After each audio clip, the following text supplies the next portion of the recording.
Bien, buenas noches para todos. Bienvenidos a esta cuarentena humana número 31, esta tertulia de la cuarentena humana.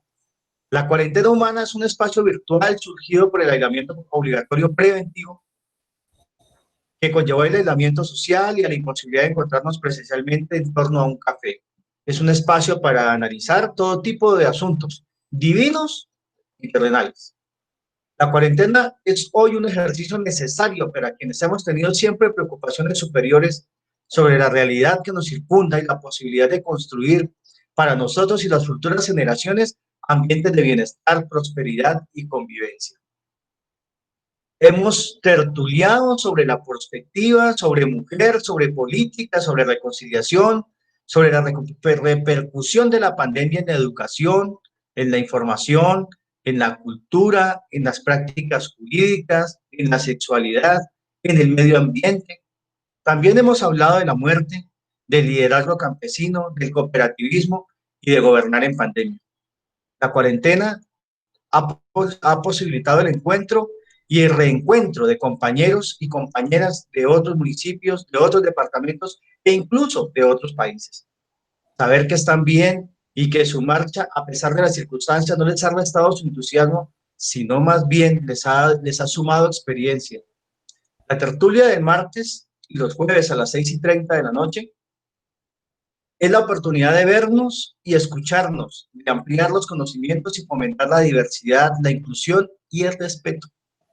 Desde el 7 de mayo del 2020, hoy, 25 de agosto de 2020, completamos 31 encuentros. La dinámica es muy sencilla. Recordamos el contexto de la cuarentena, recordamos a los líderes asesinados en el departamento del Cauca. Hoy tenemos una sesión que por primera vez la vamos a hacer. Luego es sorpresa, por eso no la menciono. Luego presentamos al invitado, escuchamos al invitado que hoy es Hilda Pardo, la poeta, y luego abrimos los micrófonos para que todo aquel que quiera preguntar lo pueda hacer. Para eso le damos 30 segundos. 30 segundos, no por limitarle el tiempo, sino que creemos que 30 segundos es suficiente para que muchos participen. Los invito comedidamente, como siempre, a apagar la cámara y apagar el micrófono. Solamente queda encendido el micrófono y cámara de Hilda Pardo. Eso por la dificultad que tenemos acá en Colombia y en Popayán de la banda ancha. Entonces sabemos que si apagamos cámaras y micrófonos, todo va a fluir mejor. Entonces tiene la palabra en este momento Olga Lucía para hacerle el homenaje a las víctimas. Olga Lucía, bienvenida y tiene la palabra. Muchas gracias, Andrés, y a todos los presentes. Hilda Pardo, gracias por acompañarnos en esta cuarentena. Qué rico poder escuchar en medio de todas estas dificultades poesía también que sea un bálsamo para todo este momento. Como siempre, tenemos una sesión que tiene que ver con el reconocimiento y a los líderes sociales asesinados para que no se queden en una cifra más en este país y que no los olvidemos y quede en nuestra memoria. Hoy queremos hacer el reconocimiento inicialmente a las víctimas del Tambo, el Recuerdo, que fueron asesinados el 22 de agosto del 2020, campesinos donde fueron vilmente asesinados, y queremos hacer el reconocimiento a Einer Collazos, a Ricardo Collazos, a Joymar Ordóñez, a David Tulande y a Nicolás. Estas personas fueron masacradas, como les decía, en la vereda del Recuerdo, municipio del Tambo. Igualmente queremos hacerle un reconocimiento y un homenaje a Héctor González, quien fue asesinado el 1 de septiembre del 2019. Se dedicaba a ser presidente de la Junta de Acción Comunal del barrio Las Brisas del municipio de Suárez. Héctor era uno de los líderes comunales que estaba haciendo campaña con Karina García. Fue asesinado y masacrado junto a otras personas en el corregimiento La Betulia. También hoy queremos hacer homenaje a Aide Troches, quien también fue asesinada el 1 de septiembre del 2019. Era una líder del municipio de Suárez, era coordinadora de la Mesa Municipal de Participación Efectiva de las Víctimas de Suárez, de Cauca, y su liderazgo había trascendido más allá del municipio donde trabajaba. También fue asesinada en la misma masacre en el corregimiento La Betulia, para que no se quede en una cifra más y no olvidemos sus nombres. Muchas gracias, Andrés.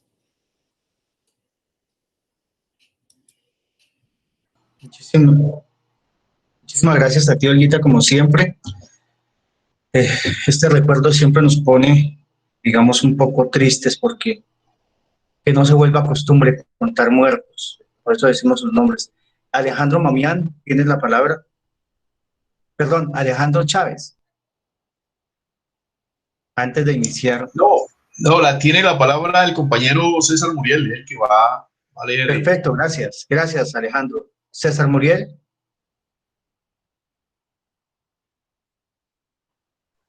Gracias. Popayán, agosto de 2020. Reza la Constitución de Colombia que tenemos hoy, la que se hizo a varias manos y se promulgó en el año 91, que fue fruto de acuerdos de paz y de acuerdos, la que pretendió embarcarla por una senda de desarrollo y el futuro del siglo XXI, en uno de sus artículos que la paz es un bien supremo de todos y por tanto es deber y derecho para todos sus ciudadanos, desde el más encumbrado hasta el más humilde de todos ellos. Pero en nuestra Colombia no ha sido posible hacer este artículo constitucional una realidad, un hecho tangible, logrando solo a veces bajar el volumen a la virulencia, a la irracionalidad de las acciones, a la crudeza de la violencia. Pareciera entonces que la tan anhelada paz se convierte en una frase retórica como aquella de que la felicidad no es la meta, sino el camino. Acuerdos de paz incumplidos, tretas legales para atravesarle palos a los procesos, miedo a enfrentar los fantasmas de la violencia, tretas jurídicas para eludir las confesiones de verdad, justicia y reparación, miedo a perder el poder político por haber hecho de la guerra su botín de promesas electoreras, deseo de seguir en el gran negocio de la guerra, en la que pierden tantos y ganan tan pocos, son algunos de los hechos que enlutan los deseos de los colombianos por alcanzar la dichosa paz. Todas estas bajezas se pueden resumir en una sola palabra, que como un manto cruel y terrible cobija todos los quitos que le hacen a la tan anhelada paz: avaricia. Y eso es el resumen de la desgracia de nuestra Colombia, la avaricia. Me colman, no quiero más. Ella, acompañada de sus hijos terribles como son el egoísmo y la impunidad. En nuestro departamento no escapamos de ninguna forma a esta lógica terrible, a esta violencia local e irracional, loca e irracional, que desde hace mucho tiempo ejerce su mandato sin ningún distingo, aunque a algunos los haya afectado más de una forma más aguda. A la luz de esta pandemia, por no mencionar otras tantas y de distintos tipos que otrora hemos padecido, hemos sido testigos de cómo se ha enseñoreado en nuestros pueblos y sus campos, y sobre todo en nuestra juventud, el fenómeno cruel, inhumano y feroz del ejercicio de la muerte selectiva y en masacres. En este periodo ya pasamos de 40 las personas que han sufrido la muerte en asesinatos selectivos y en masacres que hoy el gobierno quiere llamar eufemísticamente asesinatos colectivos, como si el simple hecho de cerrar los ojos a la realidad acabara de un tajo la cruda verdad de las masacres de seres humanos. Desde la cuarentena humana hacemos un llamado urgente, firme y decidido a todas las organizaciones sociales, a los sindicatos, a los partidos políticos, a la iglesia, a los maestros, a todos los ciudadanos, para que de común acuerdo empujemos para lograr un alto en esta espiral de violencia que posibilita un diálogo que silencie la muerte y su grito feroz y hambriento. No es posible continuar así, con asesinatos, con masacres, con tanto dolor, con la juventud de nuestro Cauca masacrada. Tenemos el deber ético de al menos intentar parar su carnaval de dolor y muerte.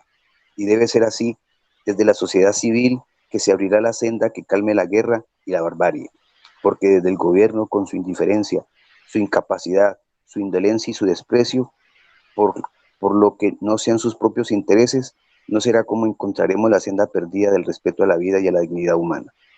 A los que han ejercido esta violencia sobre nuestras gentes, los invitamos a pensar, a reflexionar, a recapacitar sobre todo lo que han sido sus acciones. Nunca es tarde para enderezar un camino, aun cuando algunos no podrán ya transitarlo por no estar ya con nosotros. Esta locura debe parar. Somos más que simples y fríos. Somos seres humanos comprometidos con el desarrollo, con la paz, con la vida, con el amor, con la humanidad. Paremos la barbarie, logremos un alto a la violencia Hagamos del derecho a la vida nuestra consigna máxima, sin miedo, con firmeza, la paz es el camino.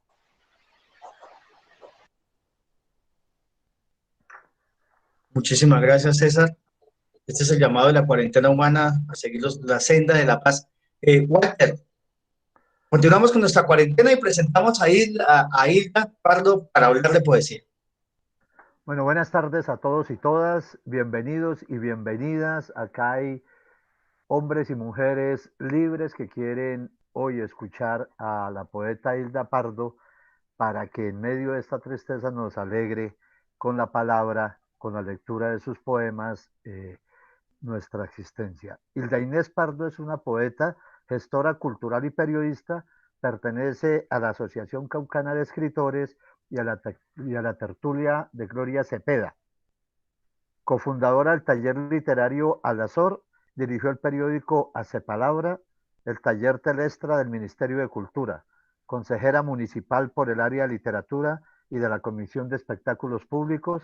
Además, y sobre todo, aparece en varias antologías nacionales e internacionales, ha publicado 6 libros de poesía, el último, Un grito en el cielo. Ha recibido varios premios y menciones de honor. Nos alegra inmensamente, Hilda, que estés con nosotros esta noche y voy a solicitar nuevamente que todos los micrófonos, que todas las cámaras estén cerradas, menos la de Hilda. Entonces, bienvenida y queremos escucharte.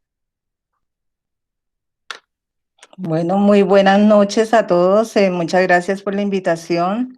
Quiero unirme a este homenaje que le están haciendo a las víctimas. Realmente hoy voy a leer poesía de otros poetas. Voy a leer un poema de César Vallejo que se llama La violencia de las horas. Todos han muerto. Murió doña Antonia la ronca que hacía pan barato en el burgo. Murió el cura Santiago, a quien placía le saludar en los jóvenes y las mozas, respondiéndole a todos indistintamente, buenos días José, buenos días María. Murió aquella joven rubia, Carlota, dejando a un hijito de meses, que luego también murió a los 8 días de la madre. Murió mi tía Albina, que solía cantar tiempos y modos de heredad, en tanto cosía en los corredores para Isidora, la criada de oficio, la honrosísima mujer. Murió un viejo tuerto, su nombre no recuerdo, pero dormía al sol de la mañana, sentado ante la puerta del ojalatero de la esquina. Murió Rayo, el perro de mi altura, herido de un balazo que no se sabe de quién. Murió Lucas, mi cuñado, en la paz de las cinturas, de quien me acuerdo cuando llueve y no hay nadie en mi experiencia. Murió en mi revólver mi madre, en mi puño mi hermana y mi hermano en mis viseras sangrientas, los 3 ligados por un género triste de tristeza, en el mes de agosto de años sucesivos. Murió el músico Méndez, alto y muy borracho, que solfeaba con su clarinete tocadas melancólicas, a cuyo articulado se dormían las gallinas de mi patio, mucho antes de que el sol se fuese. Murió mi eternidad y estoy velándola. Ahora sí, pues, cuando Walter me invitó a que hablara de poesía, pues yo puse este título de La creación y la soledad en el poeta. Y bueno, pues son una serie de reflexiones sobre el momento de la creación y cómo el trabajo en soledad de los poetas, y no solamente de los poetas, porque no me puedo solamente limitar a hablar de los poetas, sino también de los narradores y tal vez también de los otros artistas. Escogí esta parte de la Biblia del Eclesiastés que dice, nada es nuevo en este mundo, ni puede nadie decir, he aquí una cosa nueva, porque ya existió en los siglos anteriores a nosotros. He tomado estas sabias palabras repetidas o parafraseadas, como no hay nada nuevo bajo el sol que se deben de tener presentes a lo largo de esta disertación y que dentro del concepto de creación que se maneja en el arte en general y en la escritura en especial, presenta cierta dificultad para quienes teniendo sensibilidad y la facilidad de la escritura se asoman a la literatura como los Adanes de todos los tiempos. Me explico, hay personas que, como estábamos charlando antes de empezar estas reflexiones, se introducen en el arte de la escritura y escriben, digamos, un libro o escriben unos poemas o unos cuentos, pero ellos creen que son los que se están inventando en ese momento la escritura, cuando detrás de ellos hay mucha gente que los precedió. Como ya todo está dicho, quien escriba, ya sea poesía o narrativa, y aquí me detengo un poco recordando a Jorge Luis Borges, escritor argentino, quien en su libro Arte Poética, Conferencia El arte de contar historias, dice: los antiguos, cuando hablaban de un poeta, un hacedor, no lo consideraban únicamente como el emisor de esas elevadas notas líricas, sino también como narrador de historias. Entonces, el poeta no solamente se dedicaba a, digamos, a hacer versos, a rimar, sino que también contaba historias. Y ustedes saben que las primeras historias, como la Ilíada, están escritas en verso. Actualmente hay una división tajante entre el poeta y el narrador. Sin embargo, los críticos dicen que los más grandes poetas son los narradores. Y para esto tomamos como ejemplo la novela Pedro Páramo de Juan Rulfo, escritor mexicano. Tomo una parte ya casi cerrando la novela, que dice: había una luna grande en medio del mundo, se me perdían los ojos mirándote, suave, restregada de luna. Tu boca abullonada, humedecida, irisada de estrellas. O también en el cuento del libro El llano en llamas, en la madrugada. San Gabriel sale de niebla, húmedo de rocío. Las nubes de la noche durmieron sobre el pueblo, buscando el calor de la gente. Retomando lo propuesto, que ya está todo dicho, de todos modos, cada escritor escribirá su punto de vista muy personal, agregando que por este motivo es importante la lectura no solo de los clásicos, que son muy importantes, sino de la literatura en general, además de otros aspectos que interesen en la construcción de la obra. Recordando al físico, matemático, astrónomo y filósofo inglés Isaac Newton, a pesar de ser un genio, decía que venían los hombros de los grandes, sin desconocer a otros hombres de ciencia que estudiaron el fenómeno de la gravitación universal. Nos sobra recordar que muchos y muchas novelistas han sido precedidos por la escritura de la poesía. Primero fueron poetas. Hay otros que tienen la facultad y la gran facilidad de transitar por todos los géneros. No quiero decir de manera exitosa, sino más bien de manera fluida y afortunada. Pues aquí en Popayán tengo varios amigos que lo hacen muy bien y lo hacen tanto en la novela como en el cuento como en la poesía. De este tipo de escritores hay varios ejemplos, como el mismo Jorge Luis Borges, quien transitó por la poesía, por el cuento, por el ensayo, las prosas. Gabriel García Márquez, que también fue poeta y cuyos poemas están exhibidos en el Metro de Moscú. Piedad Bonet, que además de novelista y poeta es dramaturga. Sor Juana Inés de la Cruz, llamada la 10ª musa, que también transitó por la mayoría de los géneros del siglo XVII.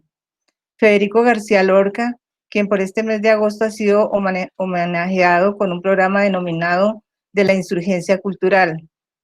En últimas, lo que desearía en este siglo XXI es que esa división que se ha establecido entre poetas y narradores desaparezca, porque no es justo desconocer que el ejercicio de la escritura no tiene límites. Así como me refería a quienes ejercen la totalidad del oficio de la escritura, y como es la propuesta de esta exposición, también voy a considerar con bastante limitación a los poetas que me han gustado y han ejercido una influencia en mí. Los llamaría mis maestros. Entre ellos, César Vallejo, poeta peruano, que me fascinó desde que lo leí por primera vez. Jorge Luis Borges, Fernando Pessoa, Alejandra Pizarnik, Juan José Arreola, Vicente Huidobro, Nicanor Parra, León de Grave, y otros que se quedan en el tintero porque no quiero cansarlos con más enumeraciones. Yo quiero pedirles como excusarme porque a lo largo de esta exposición pues voy a estar refiriéndome a Borges y un poco a César Vallejo, pues porque realmente ellos han sido mis maestros. Aquí va un fragmento de un poema de César Vallejo, muy conocido por ustedes, o ese espero, Los heraldos negros. Hay golpes en la vida tan fuertes, yo no sé, golpes como el odio de Dios, como si ante ellos la resaca de todo lo sufrido se emposara en el alma, yo no sé. Son pocos, pero son. Abren zanjas oscuras, en el rostro más fiero y en el lomo más fuerte. Serán tal vez los potros de bárbaros atilas o los heraldos negros que nos manda la muerte. En este poema se puede observar una belleza dura, pero al fin y al cabo belleza, dolor y soledad. Ahora quiero referirme al verbo crear y recurro a la acepción del diccionario de la Real Academia de la Lengua, producir algo de la nada. Y ahí mismo pues dan el ejemplo, Dios creó cielos y tierra y nos remite a la Biblia y más exactamente al Génesis. Pienso particularmente que cuando alguien se mete en la empresa de crear una obra, de hacer un poema, de escribir un cuento, una novela, se asemeja un poco a Dios porque está creando algo desde acá, desde adentro, con sus propios medios. Sin embargo, los escritores, ya lo habíamos señalado más arriba, tienen en su contra las grandes creaciones que los preceden y que los ponen en una especie de cuerda floja y que después de muchas vueltas y hojas escritas, arrugadas y tiradas al cesto o de muchas borradas en la pantalla del computador, a reconocer que lo que realmente sucede es que se va a tratar de decir lo mismo, pero desde un punto de vista muy personal. Borges dice al respecto: cada vez que me he enfrentado a la página en blanco, he sabido que debía volver a descubrir la literatura por mí mismo.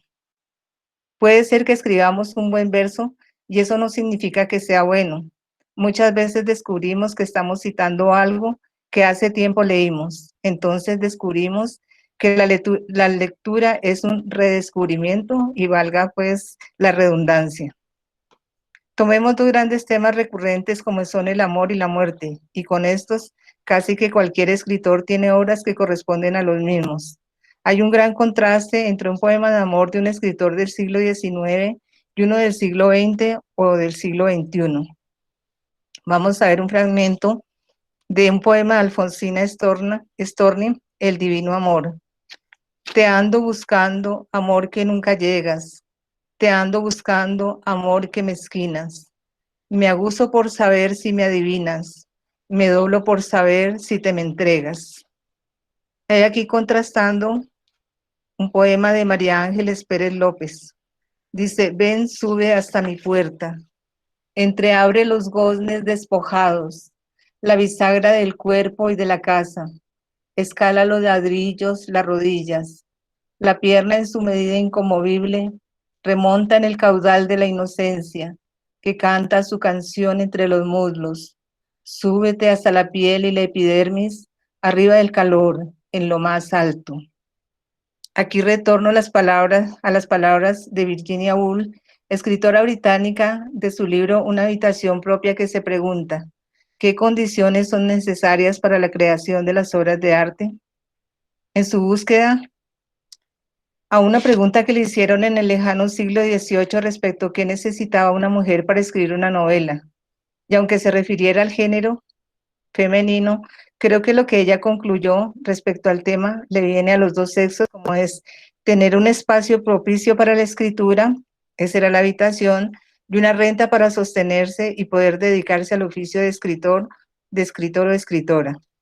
Este interesante planteamiento es muy certero y ya predica que el escribiente debe estar aislado, solo, sin cosas o personas que lo distraigan, para que pueda materializar sus pensamientos. Aquí ya comienza a perfilarse el concepto de soledad en la escritura, que no solamente es una soledad de cuerpo, sino de espíritu. El artista, como ser humano lleno de sensibilidad, es quien posee la llave para abrir las puertas de ese mágico mundo que de pronto todos ven, pero no tienen la capacidad de poner en el lenguaje y más exactamente en la poesía. Y continúa Virginia: la obra de la imaginación es como una tela de araña, está atada a la realidad, leve, muy levemente quizá, pero está atada a ella por las cuatro puntas. Son obras de seres humanos que sufren y están ligadas a cosas groseramente materiales como la salud, el dinero y las casas en que vivimos. Señala que el mundo no le pide a la gente que escriba poemas, novelas ni libros de historia u otro tema, no los necesita. Pero no hay que negar que en estos tiempos el libro ha adquirido un papel importante en la formación, en la vida y en la lúdica de las personas. Pero es muy cierta la premisa, que si no hay libros, el mundo sigue su curso. Muchas personas alegan que tienen que contar su vida o sus experiencias para leccionar a otros, pero se les olvida que nadie aprende por experiencia ajena. Lo que sí es cierto es que en este siglo XXI hay una sobreabundancia de libros. Muchos de ellos solo sobreviven a una leída y muchos son libros de poesía. Allí es donde uno se pregunta si es que la gente no le gusta la poesía, no se siente capaz del goce estético o de captar la belleza. Una vez en la feria de Bogotá, pues Piedad Bonet comentaba que ella buscaba libros de poesía allá a lo largo de todos los estantes en los diferentes países y no encontraba realmente, y ella decía que era una de las razones por las que ella se había dedicado también a escribir narrativa, porque realmente vender poesía es muy difícil. Se reconoce que hay poetas muy queridos y ya tienen un éxito económico sobresaliente. La poesía siendo una producción cercana a la perfección y como en el cuento no le falta ni le sobra nada, a veces se compara con un antiguo mecanismo de relojería porque no es tan amada como la narrativa, porque no es consumida con la misma velocidad. Su belleza, y no porque siempre tenga flores o pájaros, es desbordante. Sin embargo, frente a otras artes, es desdeñada y puesta en un último lugar, a la cola de los gustos de los diletantes. Borges afirma que la belleza siempre está esperándonos y puede estar en el titular de un periódico, el título de una película, un graffiti o en las páginas de un escritor, así no sea famoso. Cita al poeta Rafael Casino Asens, quien escribió un poema en el que le pedía a Dios que lo protegiera de tanta belleza. Hay demasiada belleza en el mundo. Entonces nos acordamos cómo muchos poemas han sido musicalizados y cómo algunos cantantes la han preferido y le han tributado un honor a sus autores. Tengo presentes muchos poemas de Antonio Machado y Miguel Hernández en la voz y arreglos del cantautor catalán Joan Manuel Serrat. En otras voces, poemas de Federico García Lorca, como su poema La Lagarta, en la voz de María Dolores Pradera, y lo mismo, bueno, se me escapan porque las enumeraciones siempre tienen ese problema que a uno siempre se le van a escapar personajes. Aquí tengo Soledades de Antonio Machado, el número 2. He andado muchos caminos, he abierto muchas veredas, he navegado en 100 mares y atracado en 100 riberas. En todas partes he visto caravanas de tristezas, soberbios y melancólicos, borrachos de sombra negra. Poema en octosílabos muy cercano a la copla y al sonido natural del idioma español. Por eso es muy pegajoso y fácil de aprender. Aclaro que estas reflexiones se han apoyado bastante en la poética de Borges, por eso lo cito en varios momentos, porque sus conferencias muestran su profunda capacidad de identificarse con la esencia de la literatura, como lo afirma Peregrine Ferrer, su prologuista. Hemos aprendido a conocer a Borges y nos hemos reconocido en él, humano como nosotros y como la poesía misma. Buscamos la poesía, buscamos la vida y la vida, estoy seguro, está hecha de poesía. La poesía no es algo extraño, está acechando, como veremos, a la vuelta de la esquina. Puede surgir ante nosotros en cualquier momento. Borges dice que si estudiamos a Homero, a la Divina Comedia o a Fray Luis de León, estamos estudiando poesía, pero los libros son solo una ocasión que necesitan al lector para que vuelvan a vivir. Es muy interesante este planteamiento de que puede haber mucha poesía y muchos libros de poesía, pero cuando uno escribe poesía y a alguien le cuenta que se ha aprendido un poema de uno de sus libros y dice, mire, yo lo estoy recitando, lo estoy enseñando a otra gente, es como dice Borges, ahí es donde está realmente la poesía. es cuando se lee, cuando se declama, cuando se pone a circular. De resto, pues los libros se quedan inertes. Voy a recordar aquí unos versos de Porfirio Barba Jacob del libro Poesías Completas, Canción de la Vida Profunda. Hay días en que somos tan móviles, como las leves brisnas al viento y al azar. Tal vez bajo otro cielo la gloria nos sonría. La vida es clara, undívaga y abierta como el mar.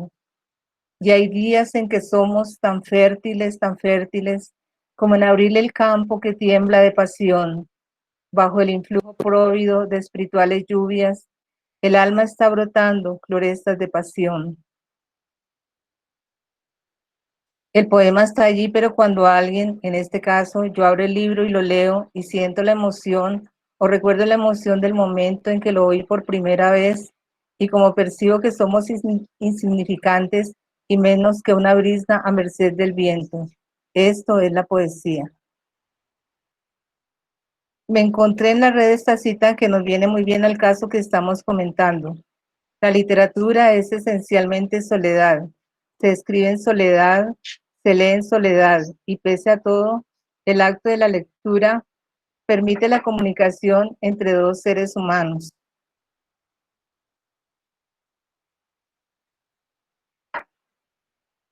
Nos confirma que todo este proceso elaborado en la soledad del escritor tiene sentido y se materializa cuando hay un lector y goza oyendo o leyendo la obra.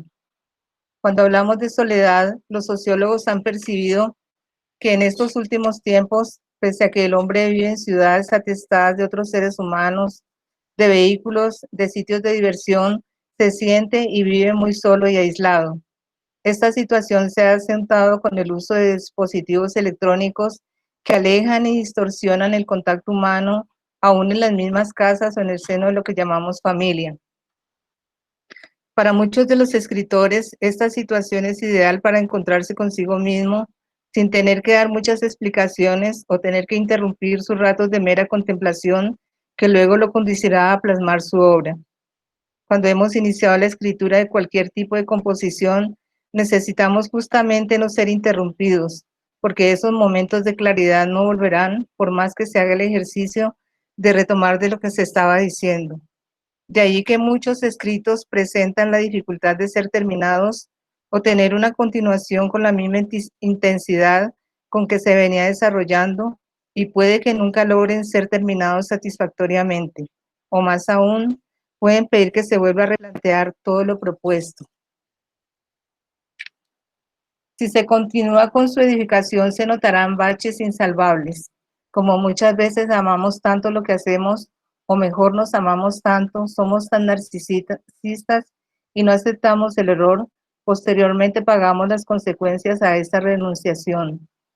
En esta situación inesperada de emergencia, se nos ha privado de la ciudad que nos ofrece tantos lugares y experiencias singulares, de la observación de los otros, de los lugares habitados, de los hechos que denominamos cotidianos, pero que de todos modos rompen el flujo regular de la ciudad.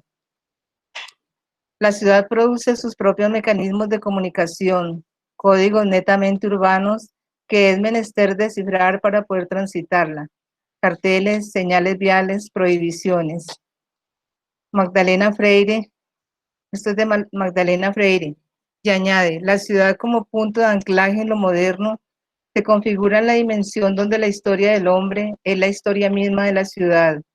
La memoria suele acumularse en archivos para erradicar su peso de las mentes.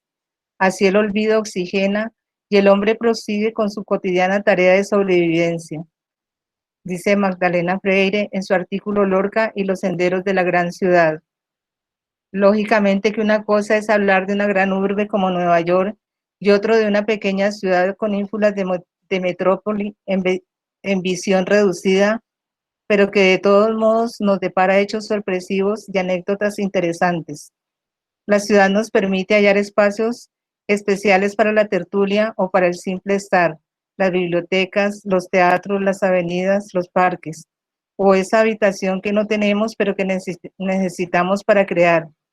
Muchos buscan sitios tranquilos para sentarse a escribir cómodamente sin ser perturbados. nosotros.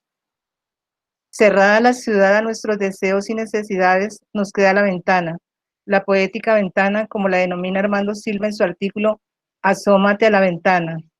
¿Qué objeto más inspirador para un poeta que la ventana? Esa misma que nos ha permitido ver al mundo, así sea de lejos, como una pintura o una foto. La que ha reivindicado de la soledad a muchos seres. Así que este lugar aparece en este momento con un nuevo valor y grata oportunidad para la creación, mirándola desde esta ocasión y desde el siglo XXI. No le dábamos tanta importancia porque sus funciones habían quedado reducidas a iluminar las habitaciones o espiar entre cortinas o persianas a los demás.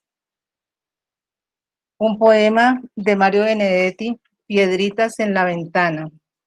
A Roberto y a Adelaida, de vez en cuando la alegría tira piedritas contra mi ventana.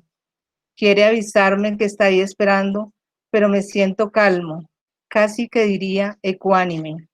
Voy a guardar la angustia en un escondite y luego tenderme cara al techo, que es una posición gallarda y cómoda, para filtrar noticias y creerlas.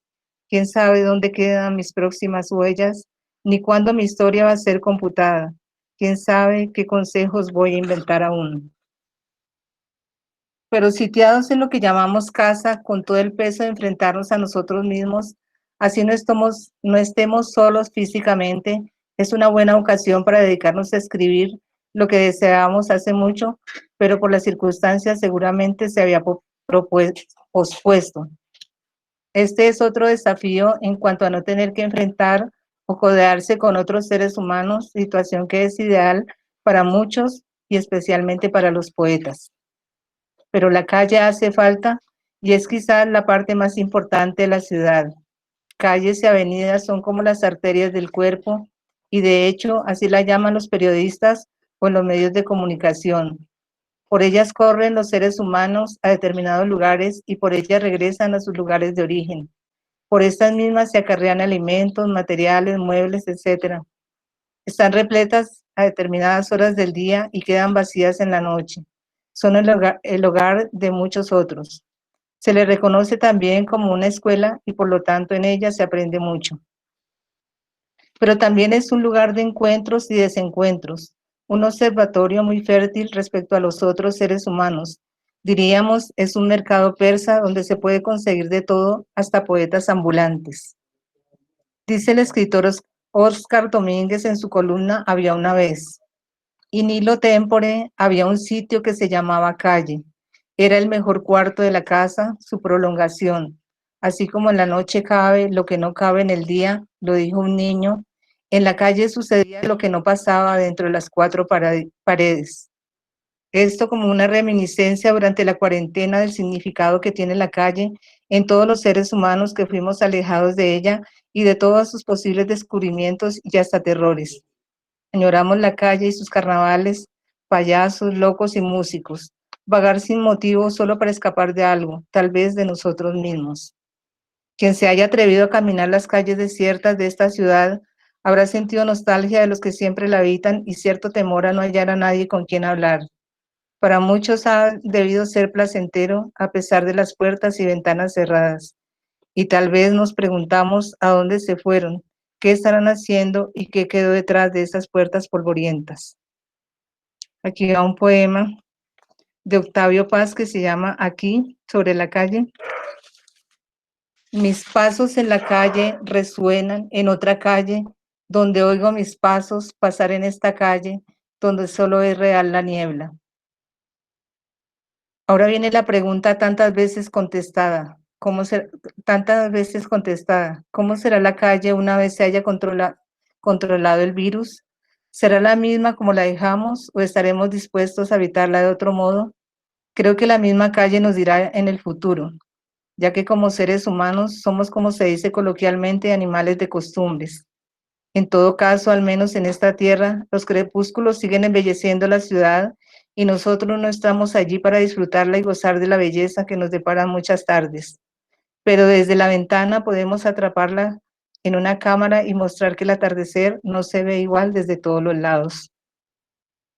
No es lo mismo oír cantar las gotas de lluvia en el tejado cuando estamos resguardados en la casa o apartamento, que soportar un temporal en la calle y tener una chaqueta o un paraguas, o los ríos que forman la lluvia no nos dejan pasar, o una granizada que golpea secamente los vidrios de ventanas y puertas que ven blanquearse en la calle con su acumulación, o chapotear ricamente en los charcos que deja la lluvia, o dejarse bañar literalmente con el paso de un carro que pasa veloz, o tener que correr con platones y baldes a ponerle a las goteras para que no mojen la cama o los libros, o encaramar lo que se pueda para salvarlo de las inundaciones y el lodo. Y si seguimos con los detalles de esta cuarentena, tendremos que irremediablemente referirnos a los tapabocas, que también transforman la manera de percibir al otro, o más bien de no percibirlo porque no lo reconocemos. Nos hace falta ver el resto de la cara para detectar las emociones de nuestros pares, saber si ríe o llora o qué hace con su boca. Nos ha tocado transformarnos en verdaderos adivinos de las emociones ajenas. Nos hemos especializado en miradas. Ni qué decir de la molestia que causa su uso, pero que todo sea por el bien de nuestro y de los demás, especialmente de los poetas. Este adminículo ha sido aprovechado por muchos artistas, como los pintores y diseñadores, para hacer transformaciones, y algunos han donado sus obras para imprimirlas en las mascarillas y venderlas por unas causas benéficas. Otros han hecho montajes y se los han puesto a pinturas famosas. También los hay con frases llamativas en el idioma inglés. También he tenido la noticia de un montaje teatral haciendo énfasis en el tapaboca y la mirada, y de un monólogo. Cabe agregar que el distanciamiento también ha sido un gran desafío, sobre todo para nosotros los latinoamericanos, que somos muy efusivos en cuanto a saludos, de abrazos, besos y palmadas, y más bien por el miedo nos ha conducido a mirar con recelo al otro. O sea que no hemos nos hemos pasado al otro extremo. Aquí cabe resaltar la importancia del cuerpo y los espacios que ocupa, los actos opuestos en escena, los ademanes, la forma de caminar, porque el cuerpo se puede traducir como un territorio donde sucede la vida con todas sus emociones. Este cuerpo ha sido sujeto del arte desde tiempos inmemoriales, sobre todo la pintura, pero la poesía erótica también se ha ocupado de él. Aquí tenemos un ejemplo de un poema de Vinicio de Moraes, poema para todas las mujeres. Sobre tus blancos pechos lloro, mis lágrimas bajan por tu vientre y se embriagan del perfume de tu sexo. Entonces, todos estos detalles que han transformado la vida, que en este siglo XXI prácticamente desaparecen del calendario, el año 2020, del cual teníamos muchas expectativas y hasta cierto miedo. Quedamos postergados para el futuro con un año menos, con los sueños anclados en un puerto seco. En la poesía moderna, el núcleo de la creación es la observación minuciosa del mundo en todas sus vibraciones, es detenerse en un jardín y oír crecer una flor. Recordando las sabias palabras de Borges, quien se consideraba más un lector que un escritor al respecto de la escritura, dice, pues uno lee lo que quiere, pero no escribe lo que quisiera, sino lo que puede. En la escritura encontramos la dificultad de que muchas veces queremos escribir algo y no encontramos las palabras que nos ayuden a expresar eso que sentimos o percibimos, y terminamos escribiendo textos aproximados a lo que realmente queríamos plasmar en el lenguaje, descartando que si tenemos un vocabulario extenso y nos auxiliamos con los diccionarios respectivos y tal vez con el de sinónimos y antónimos. Claro que no bastan los diccionarios, están también las opiniones ajenas, lo que dice la gente en la calle, los mitos, las leyendas, las construcciones colectivas, las traducciones, lo que ya se ha dicho antes sobre el mismo tema. Dice Luis Guarnier en el estudio preliminar a las flores del mar de Charles Baudelaire, 1973.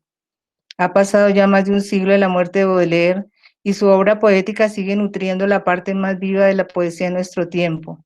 Con su único libro, Las flores del mal, cancela todo el romanticismo y abre los horizontes de una moderna era en la historia de la poesía universal.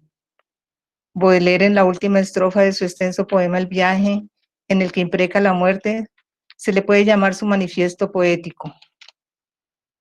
Dice, viértenos el veneno para reconfortarnos. Queremos, traspasando los fuegos del erebo, llegar hasta el abismo, cielo, infierno, ¿qué importa? Al fondo de lo ignoto para encontrar lo nuevo, y como ejemplo de observación y modernismo. Tenemos un fragmento de una carroña. Alma mía, recuerda el objeto que vimos esta mañana hermosa, al torcer un sendero, una carroña infame en tierra pedregosa, con las piernas al aire como una mujer lúbrica, resumando veneno, entreabría su vientre de una manera cínica, de emanaciones lleno. El sol iluminaba aquella podredumbre para coserla a punto y devolver así a la naturaleza cuanto le diera junto. El cielo contemplaba esa inmensa carroña como malsana flor.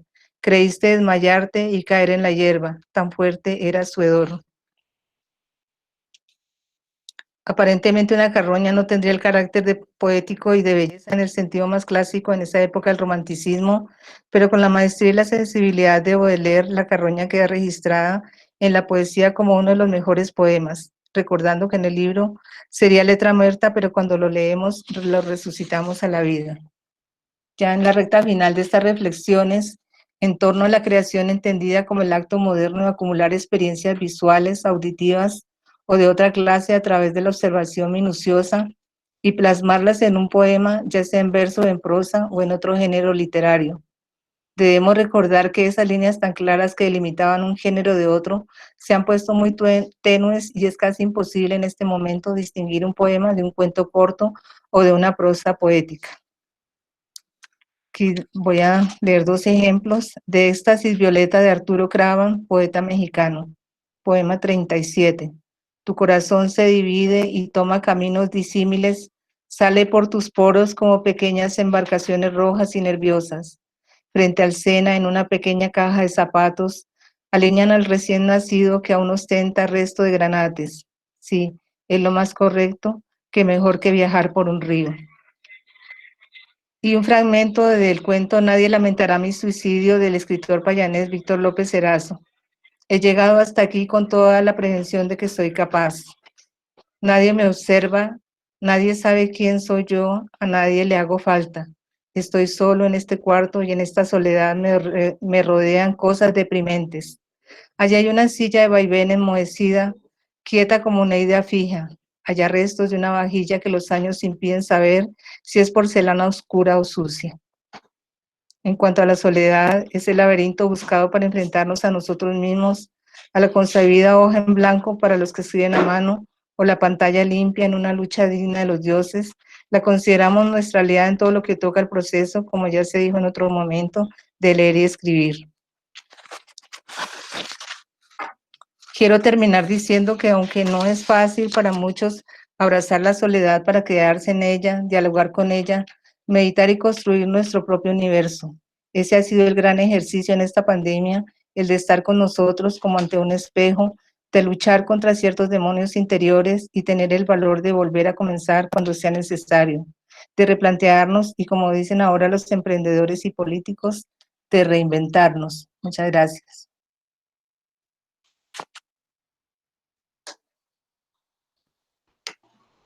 Muchísimas gracias a ti, Hilda, por compartir todas estas reflexiones. Pienso que nos tenías a todos atónitos y además que ustedes, los poetas, tienen un tono de voz muy, casi que enternece, digamos. Bueno, por acá tengo unas preguntas. Parece ser que Pablo, ¿quieres la palabra? Leo la pregunta. Parece que no tiene micrófono.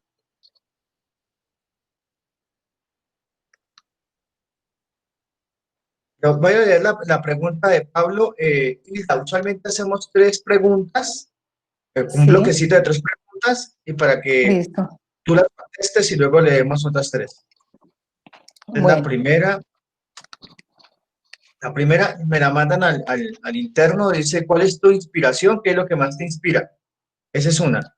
Luego sigue la de Pablo César Manrique. Día a día la tecnología nos va alejando de los libros.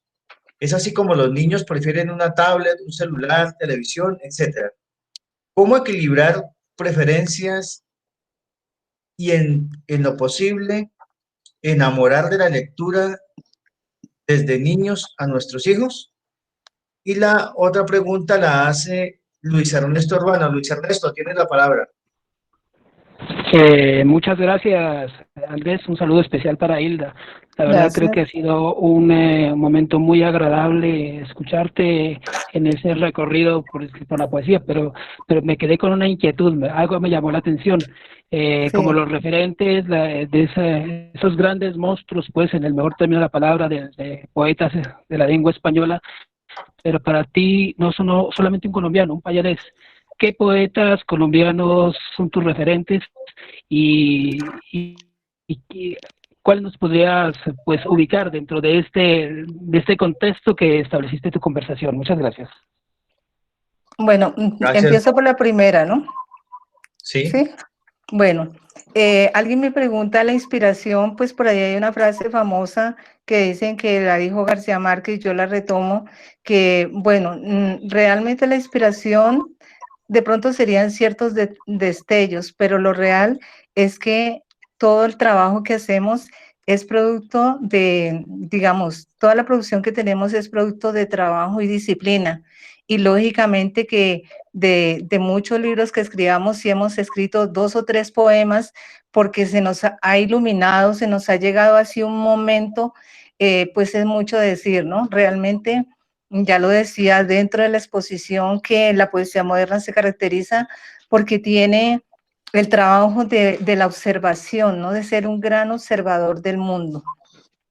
En cuanto a la segunda pregunta que me hacen sobre el problema del uso de los niños de la tecnología, bueno, hay varias etapas para enamorar a las personas de la lectura, pero básicamente la tradición oral es muy importante. eh, Contarles cuentos, de pronto leérselos, pero si tenemos la capacidad de contarles cuentos, eso los va enganchando muchísimo para que ellos quieran leer, porque cuando uno le habla a alguien, digamos, de una obra bien complicada como 100 años de soledad, o cojamos, bueno, otro autor, y se la contamos, la gente se queda como con esa espinita y quiere saber qué más, cómo es en realidad, si lo que uno está diciendo es así o no, porque muchos niños ya cuando han escuchado el cuento varias veces y de pronto uno le varía una cosa y le dice, no, pero es que la otra vez tú dijiste eso, y ya cuando están enganchados, entonces ya sí los podemos poner a leer, pero realmente también es un trabajo de disciplina, de dedicarles a los niños tiempo para contarles historias. Es mejor contárselas que leérselas, eso los engancha mucho. Y en cuanto a la tercera pregunta de Lucho, bueno, ¿qué poetas colombianos? Pues a mí de los poetas colombianos me gusta mucho León de Grave, me parece excelente. De los poetas clásicos, pues también está Rafael Pombo, que tiene una poesía muy bella.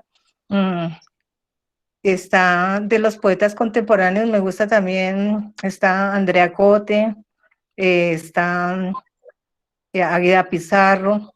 Bueno, en este momento me acuerdo de nombres de hombres, está también Juan Manuel Roca, y hay varios jóvenes interesantes, ¿no? Con propuestas interesantes dentro de esta enumeración.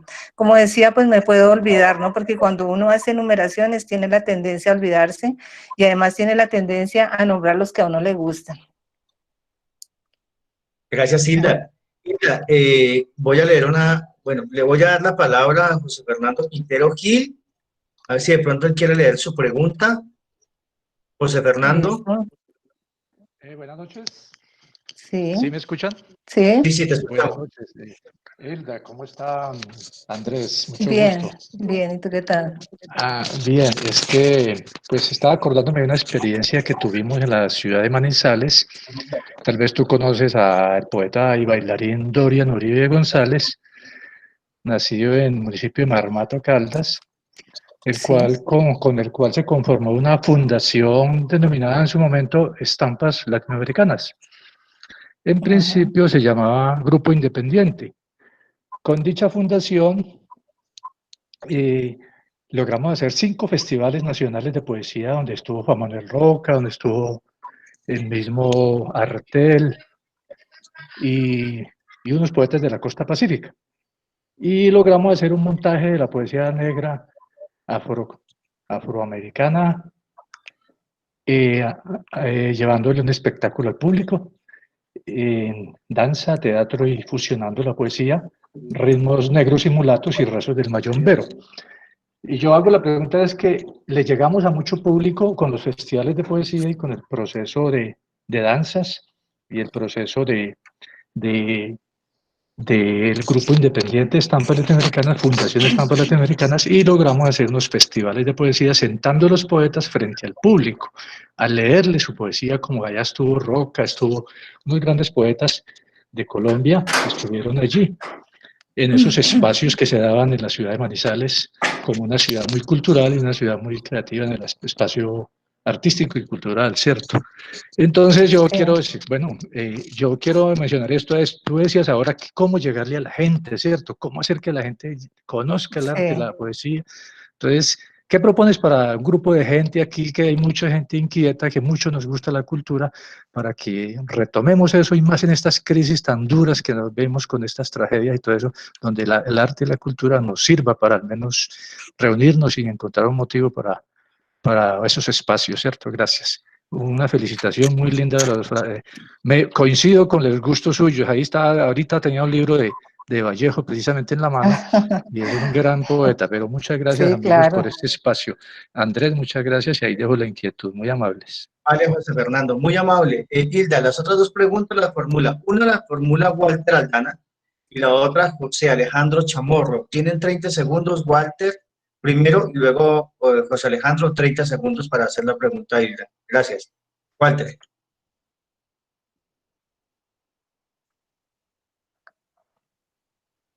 Walter Aldana. Parece que se nos está con el micrófono apagado. Démosle la palabra a José Alejandro Chamorro. Hola, buenas noches, Hilda. Buenas noches. Mira, yo me acuerdo en el 98 que Carlos Fuentes, antes de arrancar el siglo XXI, dijo una frase bastante lapidaria. Dijo, el siglo XXI va a ser un siglo donde la humanidad va a morir con una sonrisa. Quisiera saber ahora que ya pues llevamos 2 décadas del siglo XXI, ¿tú qué opinas de esa frase que dijo el gran Carlos Fuentes? Y lo segundo es que esto es un copy-paste de lo que pasó en esta pandemia, hace 100 años también pasó, y también hubo un boom literario hace 100 años. ¿Qué crees que puede pasar y qué crees que esta vez la poesía puede hacer ante una crisis humanitaria como esta, ¿no? No solamente estoy hablando de muerte, sino de depresión y todo lo que... ¿Qué respuesta puede dar la poesía para no repetir la misma historia de hace 100 años? Bueno. Gracias, José Alejandro. Démosle la palabra a Alejandro Chávez. Buenas noches, muchas gracias. Gracias, Hilda Pardo. Excelente su charla. Yo soy un amante de la poesía. Uno de mis primeros libros cuando pequeño en la casa era un libro que se titulaba Los 100 poemas de Pablo Neruda. Y pues eso era que las carticas de la novia. Yo quisiera conocer su opinión sobre dos poetas, pues, uno de ellos poeta, el otro escritor, pero también escribe poesía, caucanos, uno de ellos de Popayán, Elvio Cáceres, que me encanta su poesía, y Primo Rúrico, no sé si la haya leído, Primo Rúrico es genial porque es reírse uno de su chispa y de la forma como transcribe ese día a día de la gente, y del poeta Elvio Cáceres, la forma como interpreta, por ejemplo, sus poemas al ajedrez o su poema al medio ambiente. Muchas gracias.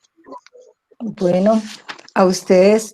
La primera pregunta de cómo llegar en este momento al público, pues me he encontrado, claro, en este momento pues es muy difícil reunirse presencialmente, pero me he encontrado gratamente con espacios como este que acabamos de desarrollar, donde, bueno, en este caso pues estaba leyendo yo, pero hay muchas, digamos, muchos recitales en línea, presentaciones, no sé qué tal estén conectados ustedes con Facebook, que realmente con Facebook donde sí rueda muchísimo y hay invitaciones constantes. Claro que ellos pues lo van ubicando a uno según lo que uno escribe y lo que uno opina para estar demandando, pero hemos participado, por ejemplo, en estos días de algo que se llamaba la Insurgencia Cultural, que fue una serie de recitales leyendo poemas de García Lorca. Esa invitación vino desde Argentina, con el poeta Guillermo Pilía, y fue pues una maratón de poesía del 1 al 18 de agosto en homenaje al poeta García Lorca. Entonces ahí tuvimos la oportunidad de conocer muchos poemas que no conocíamos de él, pues que conocemos solamente el romancero gitano y poeta de Nueva York, pero él tiene otra producción muy interesante y bueno, estuvimos leyendo y hay invitaciones para hacer talleres, para hacer cursos, hay unos gratuitos, bueno, hay de todo. Entonces yo invitaría a la persona que me preguntó primero que qué hacer en este momento, pues para llegarle a la gente, pues realmente tendría pues que tener una conexión, pero asómense a las redes y ya hay muchísima oportunidad de toda esta cantidad de cosas que les estoy diciendo. La mayoría son gratuitas. Para la otra persona que me preguntó que lo que dijo Carlos Fuentes, que en el siglo XXI la humanidad va a morir con una sonrisa. ¿Qué opina? ¿Qué opino de esto? Pues, a ver, en lo corrido del siglo XXI, que es muy poco, pues son 20 años, realmente todavía falta bastante, se ha presentado, por lo menos se nos ha presentado este aislamiento, esta pandemia que nos ha dado muy duro y nos hemos olvidado de todo el recorrido de los 19 años que llevamos. Y realmente yo pienso que a pesar de todas las dificultades y de todas las cosas, en este momento el uso de esta tecnología que nos permite mirarnos a la cara, así no estemos presentes, pero estamos teniendo la oportunidad de ver a las otras personas, así sea de lejos, así creamos nosotros, pues como decía por ahí un escritor, que los estamos viendo en presencia, pero nos alegra muchísimo que podamos estar conectados, que podamos nosotros hacer trabajos que, bueno, una cantidad de cosas que en otro tiempo, si nosotros nos ponemos a pensar en el siglo XV o en el siglo XII, cuando hubo esta peste, pues la gente no tenía nada, absolutamente nada, y tuvieron que irse, digamos, a las afueras, al campo, a la parte rural, y allá, por ejemplo, nació el Decamerón, los cuentos de Boccaccio. Bueno, y él me preguntaba también qué podría hacer la poesía en este caso de esta pandemia.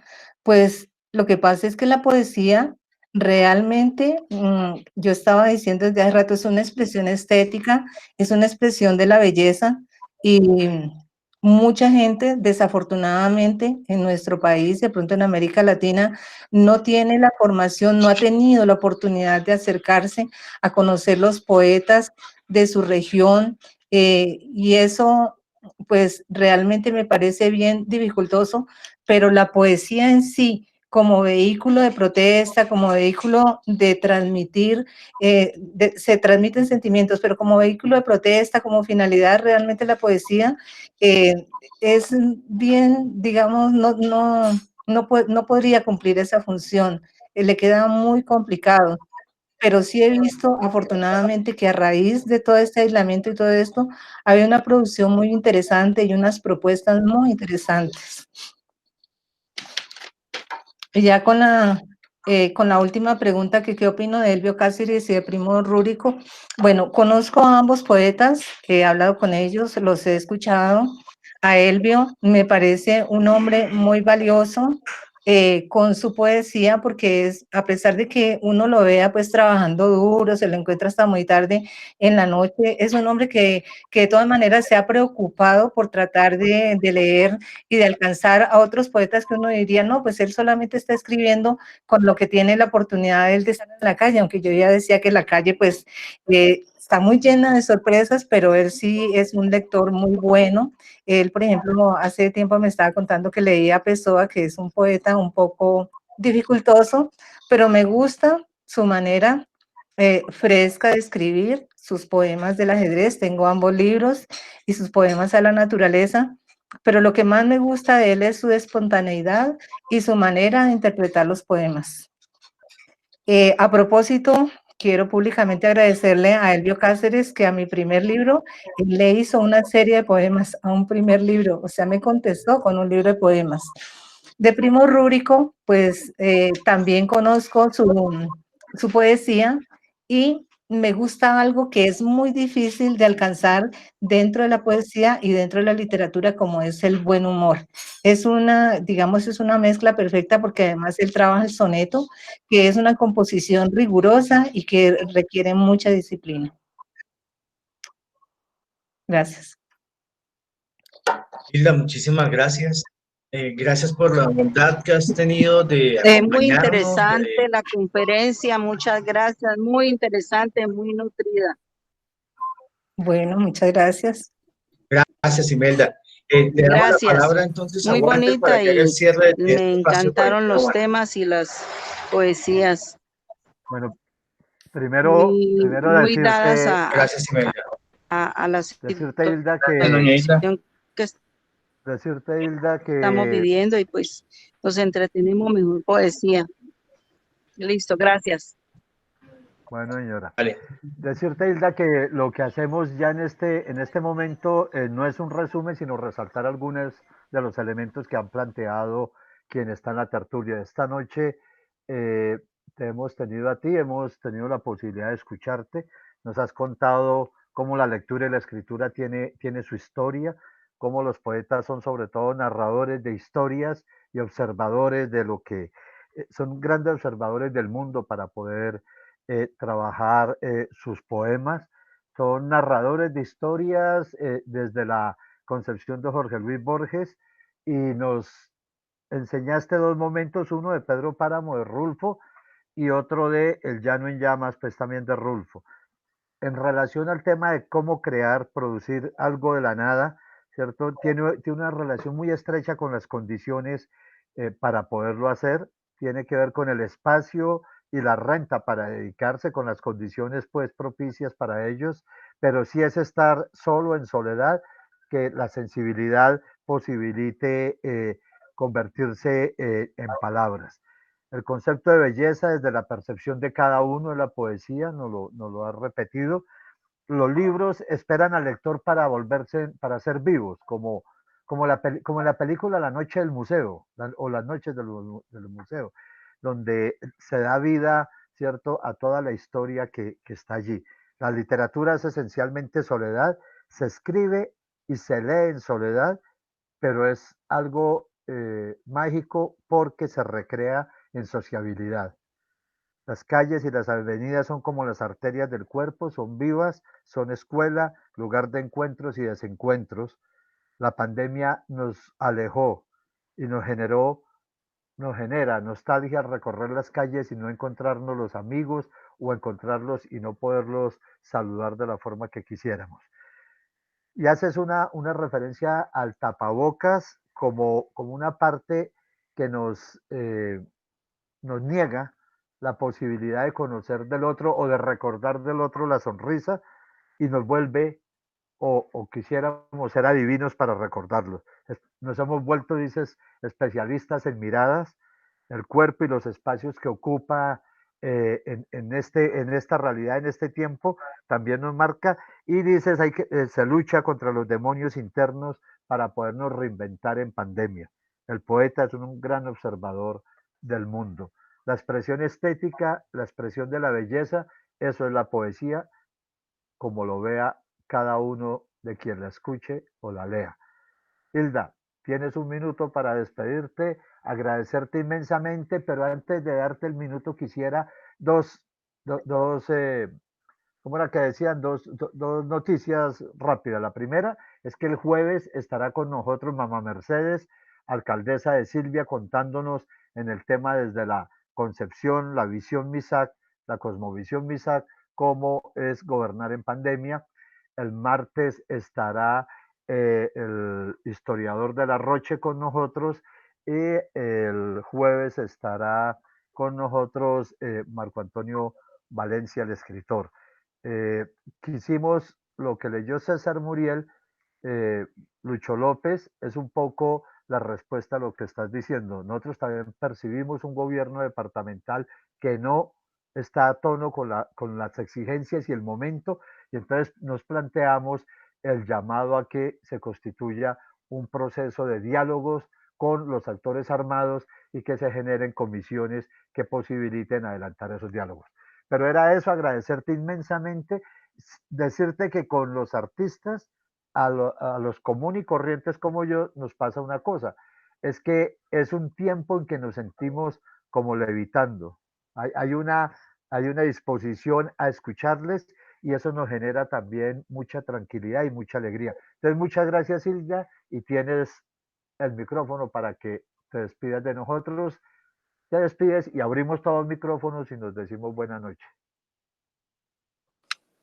Bueno, solo me resta decir que les agradezco su atención, que para mí fue un placer hablar con ustedes de estas reflexiones sobre la escritura y sobre la escritura de la poesía o de cualquier otro texto. También agradezco a aquellos a quienes me formularon las preguntas. Esto amplía los horizontes de estos encuentros. Y bueno, pues ya Walter siempre me ha invitado a escuchar a las otras personas y ha sido muy interesante y como ustedes mismos decían al comienzo de este espacio, pues la poesía también cabe en todo este río de reflexiones y encuentros. Muchas gracias. Muy amable. Gracias a ti, Hilda, compañeros.